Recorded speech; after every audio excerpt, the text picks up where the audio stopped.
Everyone knows I'm the Mitsurugi GOAT, and I haven't done a video on this all format. So in this video, I'm going to teach you how to play Mitsurugi. And you know what? I'm going to tell you how to play it. It's with Rise of Fiendsmith in it. By the way, that's the deck I won with, the very first Rise of Fiendsmith champion. This is just Fiendsmith madness right now. But it's so good with Mitsurugi together. So in this video, I'm going to show you everything. Let's get started. If you want to know anything in this whole format, this is the video to be in. It's going to blow your mind how good you should be playing the deck. Let's get straight into this video. No more shenanigans, only obliterating the opponent. Let's go. And if this video really inspires you or reveals to you that this is the best deck and I'm the best Yu-Gi-Oh player in mankind, consider signing up for my Discord down below. I will be doing a live masterclass on Wednesday. That's in a few days. A live masterclass on Wednesday. Sign up on this Discord down below for a live masterclass.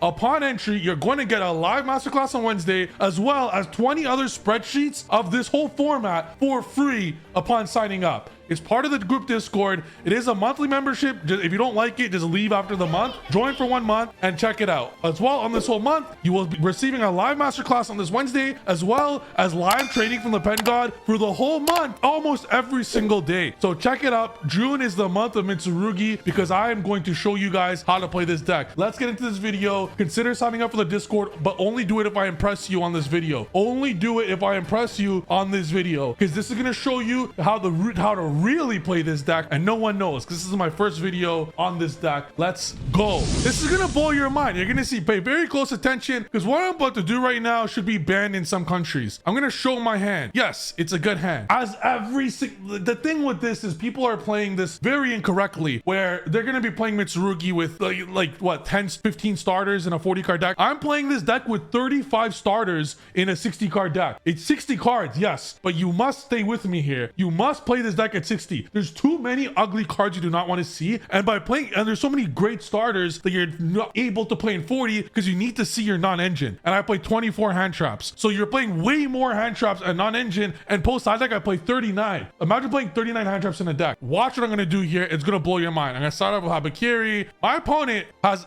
3 hand traps, by the way. I'm gonna show you his hand. Actually, maybe not. You're gonna just watch and learn at this absolute sexiness. We're gonna go into Habakiri. Always go into that first. Try to bait them. You gotta look in your opponent's mind. You gotta read their soul. If you have Mitsurugi Ritual or Saji in your hand, never fucking reveal it. If you go Habakiri, obviously you're sending Saji. Obviously, so they're gonna do whatever they can to ash that. All right, you ash it. Beautiful, wonderful. Now your Mitsurugi Ritual resolves. Same with prayers. That's how you gotta play around it. So now we go into this to special that from grave. Add Mitsurugi Mirror. I'm gonna special the Habakiri first, obviously. Summon, go Mitsurugi Mirror to summon from hand. Trigger the Murakamo. Get Mitsurugi prayers in hand. We're gonna summon that. And now look at this. I'm gonna go into Closed Moon. What happens on Closed Moon? Our friend has Nibiru. This is a very good hand. Why did I not summon Ice? Well, if I summoned Ice earlier, I would have been met with a Nibiru token, and I would have passed on Ash and Nib. We don't do that. We don't pass on Ash Nib here. You're gonna need 4 hand traps to stop me at the bare minimum. Bare minimum. Ash Nib, look at this. I saved my Ice Rizel because I am the GOAT. Look at this. And now I didn't normal summon yet. I didn't normal. Now I'm gonna normal Ice. It's gonna be met with Imperm. It's gonna be met with Imperm. Do you think the YCS champion cares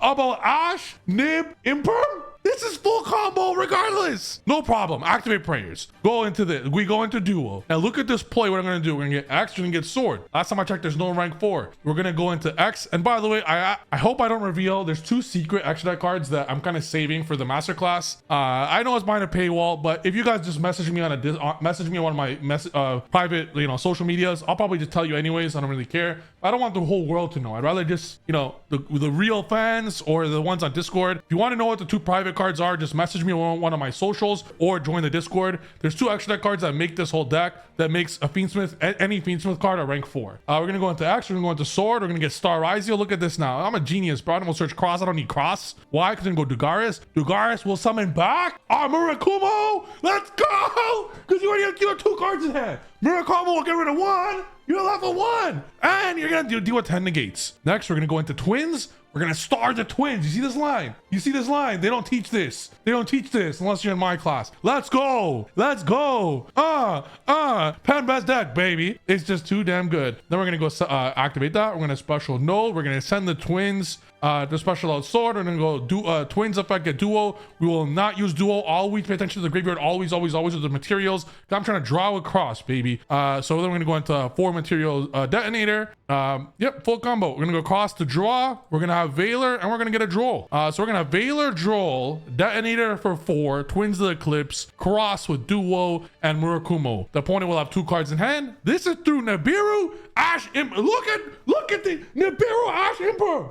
I don't know what to tell you. And a lot of the chronological order of how this was done. If there was no Fiendsmith, in this deck, the next play instead of Closed Moon would have been normal summon Ice Rise You'll effect. He would have Nibiru me there. I would have passed on nothing. Then I lost to a Mitsurugi hand. There was no cross. A draw. I drew into draw. So there would have been no cross. There would have been no draw. I would have 1 prayers and I would lose to a Mitsurugi hand. A singular Habakiri I would lose. And there's 12 ways to Habakiri. But because we play these 3, because we play Fiendsmith, because we play Ryzel, and because we play Mitsurugi, we're able to play through it. You know, in Pokemon, everyone plays 60 cards. And when I brought up in Pokemon, guys, why don't we play there's 20 Upstart Goblins you can play in Pokemon. They're like, ew. No, we need to insert as many engine requirements as humanly possible. In Pokemon, if you play all these Upstart Goblin style cards, you're viewed as a noob. Okay, I know it's a different game. But to play 60 cards in a format where everything searches everything, every Fiendsmith card leads to any Ryzel card. Every Fiendsmith card leads to any Mitsurugi card because of the combo I have. Same with Mitsurugi. Any Mitsurugi leads to both.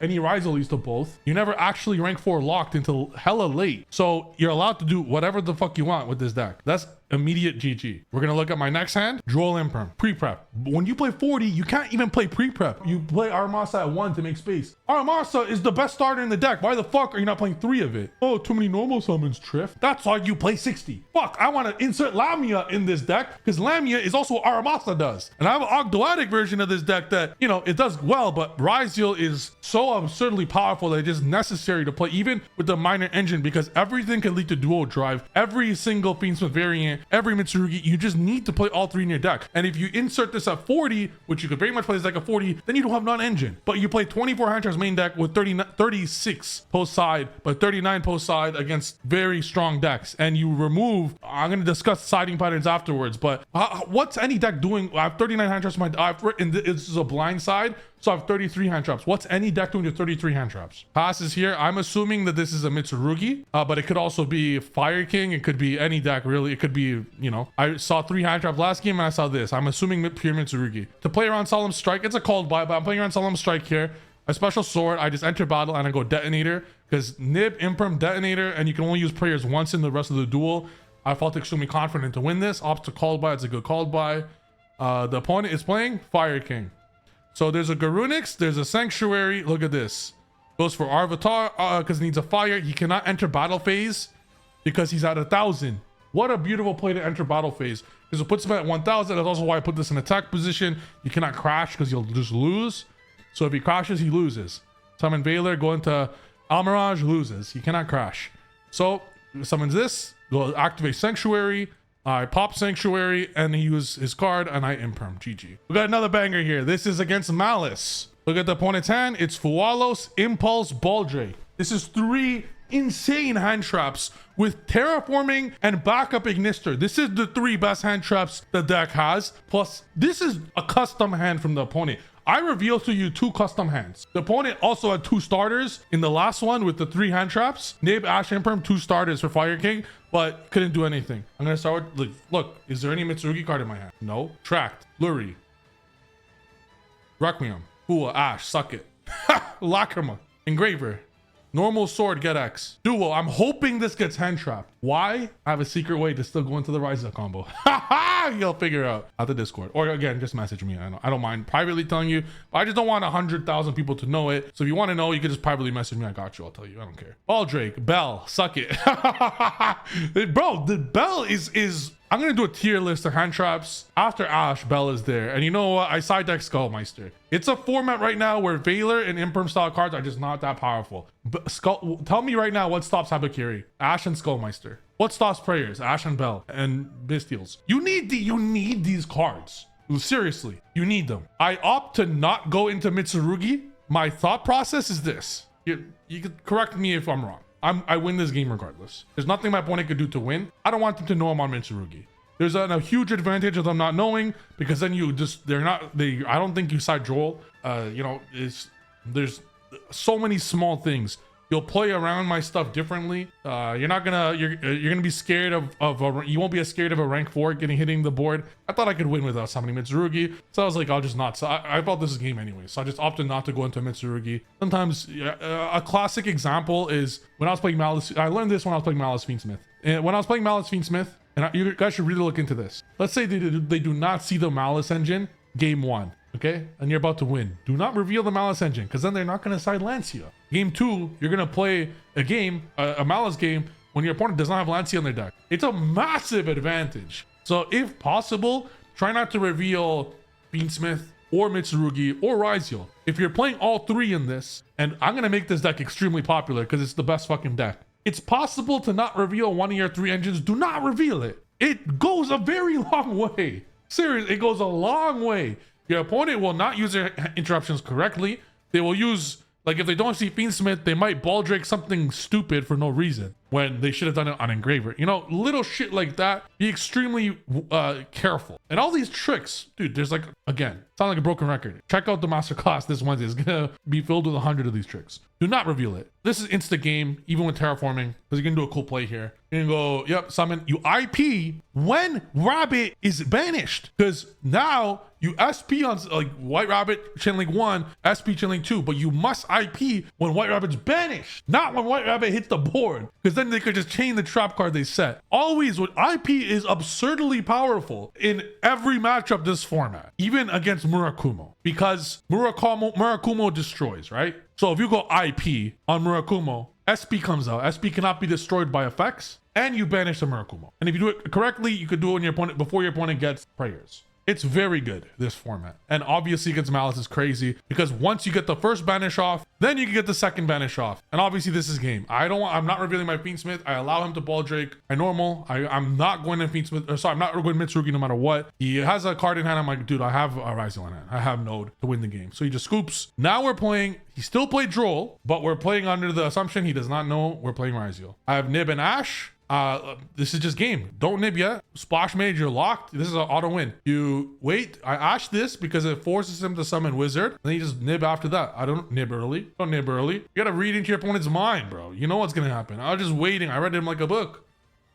Can't even summon Ball Drake. We're gonna go into this. Nib.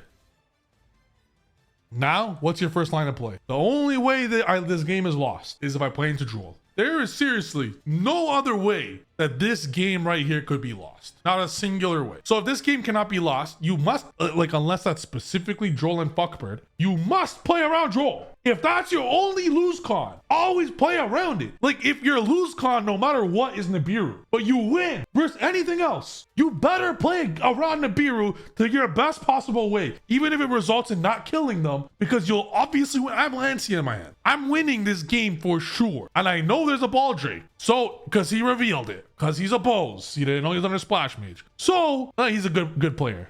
He's not a Bose. He's a good player. I'm doing everything to play around Joel. I'm not even going to prayers. I'm not prayersing in draw phase because that doesn't play around Ball Drake. Like by tributing Murakumo. So I'm just going to activate the Murakumo. If he didn't reveal Ball Drake, I probably would have done that. I probably would have tributed. But good that he didn't. I do not tribute. I just searched Mitsurugi Ritual Spell because we have Murakumo in hand. Droll, that is no problem. Immediate to close one. Do you see now the power of Fiendsmith, bro? You just got a free. Do I have any Fiendsmith cards in my hand? I just got hit with Droll. If I did not have Fiendsmith, I'm crying here. This sucks. Summon Moon to the close heaven. Now we're fucking talking. Now we're cooking. Right now we got something. At the same time, if Droll didn't have, I had full Ryzen combo. I had full Mitsurugi combo. They all coexist so well. They coexist so well. I can't wait to show you guys the 2 extra deck cards that I'm hiding, because that's what combines. It's like the glue. I can't wait. I hope this deck does not get hit for Nats, because I'm taking this deck to Nats 1,000 billion %. This deck is unreal. This deck was unreal before Habakiri. With Habakiri, it's just arguably the best deck I've ever played in my life. Good activate Ball Drake, not on my Requiem. I go Requiem first because post side, those that stayed for this whole video so far, I'm gonna give you a beautiful tidbit here. As a thank you for watching the video this late. Post side deck, I side out every single one of my Fiendsmith cards except one Lacrima, one Engrave. Because you don't want to draw it, because you get it for free. You make it for free in your combo. So if you drew it a Fiendsmith card, you just lost that card almost. So well, not necessarily it's a free extender, like a free one extender, but I would rather make it for free in my combo. So I side out and I play max engine game one because you want to see starters. If you draw one Engraver, if you draw one Tract and 4 hand traps game one, you still win the fucking game, first or second. If you draw one Tract, one Habakiri, one Ryzel, 2 hand traps, 3 hand traps, that's what the deck fucking does. It's auto fucking win. So here we side everything out. We side everything out. We got all the stuff. It's baiting hand traps for free. And then we do our real play, a rank 4 and a Murakumo and a Lancia. So I was hoping he'll ball Drake the Engraver. He does not, because he needs follow up knowing that I'm going to break the board. He knows I'm going to break the board. Does not know I have a Murakumo in hand, but he knows I'll break the board. So I go Engraver. I get rid of ball Drake. That's an interruption. There's 2 ways to stop the ball Drake. It was Engraver send. It was X send aggregator. So, or enter battle phase with Nibiru. So I made sure they were all open at all times. I go sequence. I'm trying to get him to summon his March Hare, because the second he summons March Hare, banish, get a ransom out. MTP's already gone, but like even if MTP was in his deck, he still obviously lost 1,000 ways. Then he's gonna summon March Hare here before I equip the sequence, maybe, who knows, not that it matters. Second this gets up, I'm like, all right, that's a nice board. Murakumo, later. You don't even need like I don't even need to equip the sequence. There's no reason, like if he DWCs, there's nothing gained. There's no value gained. It's a insta loss. There's nothing you can do. The only thing you can do is change DWC. What? Nothing. Ransom uses its effect. Like literally nothing can be done. Everything goes. Goodbye. And yes, then that's an obvious OTK.